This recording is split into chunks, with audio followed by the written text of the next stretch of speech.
იმისათვის რომ ჩვენ აი ამ ადამიანური საზომით უსამართლო სამყაროში ღირსეულად ვიცხოვროთ ისე, რომ ქრისტესთან კავშირი გქონდეს, რომ ღვთის ჭურჭლები გავხდეთ, რომ ჩვენ ლოცვას ძალა გქონდეს ჩვენთვისაც, ჩვენი ახლობლებისთვისაც, ჩვენი გარდაცვლილი ძვირფასი ადამიანებისთვისაც, რომ ძალა გქონდეს, ამისათვის ჩვენ უნდა ვიცხოვროთ სწორად.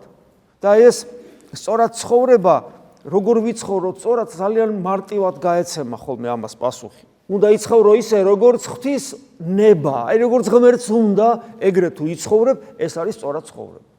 ესე გამოდის, რომ მთელი ჩვენი სულიერი ცხოვრება და სულიერი ცხოვრება, ჩვენი მთელი ყოფიერება უნდა წარმართოთ იქითკენ, რომ გავიგოთ ღმერთს რა უნდა და ჩვენი თავი ვაკონტროლოთ შესაბამისად ღვთის ნებისა, რომ მისი ნების უეჭველი, უპირობო აღსრულებლები ვიყოთ. თუ გვინდა, რომ ჩვენში ღმერთი დამკვიდრდეს, თუ გვინდა, რომ ჩვენ ლოცვას ძალა გქონდეს.